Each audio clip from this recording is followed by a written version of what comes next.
রাজ্যে ভুয়ো ভোটারের রমরমা। দলীয় নেত্রীর নির্দেশ পাওয়ার পরই এবার তৎপর তৃণমূল। এবার ভুয়ো ভোটার ধরতে পথে নামলেন পাণ্ডবেশ্বরের তৃণমূল বিধায়ক নরেন্দ্রনাথ চক্রবর্তী। ভোটার লিস্ট হাতে নিয়ে দুর্গাপুরের পাণ্ডবেশ্বর বিধানসভা অঞ্চলের বিভিন্ন প্রান্ত ঘুরে দেখলেন তিনি।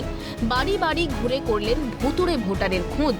এবার জেলার বিভিন্ন প্রান্তে ভুতুড়ে ভোটার ধরা হবে বলে জানান নরেন্দ্রনাথ চক্রবর্তী। আজ থেকে পাণ্ডবেশ্বরে ভুতুড়ে ভোটারদের বিরুদ্ধে লড়াই শুরু হলো।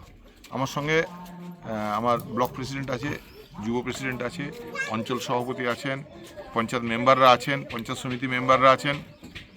আমরা সবাই মিলে পাড়ায় পাড়ায় ঘুরছি এবং দেখছি প্রত্যেকটা বাড়ি বাড়ি থেকে যাতে কোথাও, যেমন একটা ফ্যামিলিতে মনে করুন তার 2 ছেলে, হঠাৎ দেখা গেলো তার আরও 2টো ছেলে বেড়ে গেল। হ্যাঁ, এরকমভাবে এরা প্রতিটা ভোটারের বাড়িতে কি বলে এপিক কার্ডের সঙ্গে মিলিয়ে দেখা এবং প্রতিদিন যে আমাদের অনলাইন ভোটার হচ্ছে তাতে কটা বাড়লো, কি হলো, সেগুলো সব নজর রাখা আমরা শুরু করেছি। আর ভুতুড়ে ভোটারের নেপথ্যে বিজেপির হাত রয়েছে বলে তো তৃণমূল বিধায়কের। ইলেকশন কমিশনকে কুক্ষিগত করে বিজেপি ভাবছে যে পশ্চিমবঙ্গে ভুতুড়ে ভোটার লাগিয়ে, যেমন করে দিল্লিতে জিতেছে, হ্যাঁ, একটা বিধানসভাতে হঠাৎ করে 10,000 20,000 ভোটার বেড়ে গেল। আর সেই ফলস ভোটের উপর ভিত্তি করে সেখানকার মানুষের যেটা চাইছিল তাদেরকে হারিয়ে দিয়ে এরা একটা নতুন সমীকরণ তৈরি করার চেষ্টা করছে। কিন্তু পশ্চিমবঙ্গ আলাদা জায়গায়, এখানে ইঞ্চিতে লড়াই হবে। পাল্টা কটাক্ষ বিরোধীদের। হার নিশ্চিত জেনেই এসব করছেন দাবি বিজেপি বিধায়কের। তার হার নিশ্চিত হয়ে গেছে, বুঝে গেছেন। দিদিমণি বলে দিয়েছেন, আমরা ইতিমধ্যেই প্রায় 17.5 লক্ষ ভুয়ো ভোটারকে চিহ্নিত করেছি, নির্বাচন কমিশনে জানিয়েছি। আমরা আশা প্রকাশ করছি পশ্চিমবঙ্গের 50 লক্ষ ভুয়ো ভোটার আছে।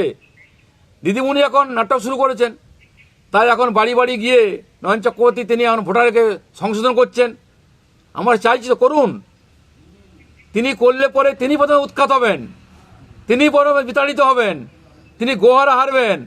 যেভাবে তিনি সভাপতি হওয়ার পরে শুধু দুর্গাপুরেই পড়ে আছেন কিছু কয়লা ব্যবসায়ীকে নিয়ে পড়ে, তিনি এখন জামুড়িয়া রানীগঞ্জ ঢুকতে পারছেন না। করবেন কি? উনি কাজ দিয়েছেন, করে বেড়াচ্ছেন। 26-এর নির্বাচনের আগে ভয়ের আবহ তৈরি করতেই ভুতুড়ে ভোটার ধরার নামে বাড়ি বাড়ি ঘুরছে তৃণমূল, দাবি বিজেপি জেলা সভাপতির। অর্থাৎ মাননীয়া বলে দিয়েছেন যে খেলা আরও বড় রকমের খেলা হবে।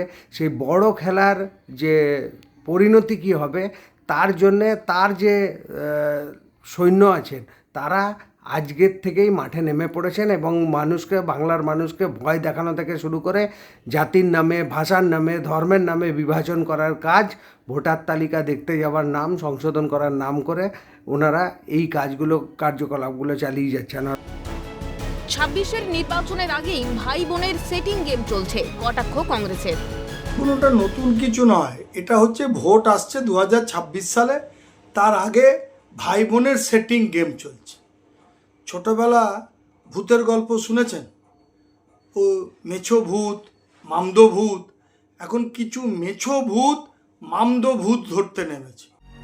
প্রসঙ্গত ভুয়ো ভোটার চক্রের রমরমা বাংলায়। যেমন প্রভাব খাটিয়ে ভুয়ো ছেলের নাম ভোটার তালিকায় তুলেছেন নদিয়ার ভীমপুরের এক তৃণমূল নেতা। আবার দেখা গেছে দক্ষিণ দিনাজপুরের গঙ্গারামপুরের বাসিন্দার ভোটার কার্ডে এপিক নাম্বারে নাম জুড়েছে গুজরাটের বাসিন্দার। কোচবিহারেও মিলেছে ভুতুড়ে ভোটারের হদিশ।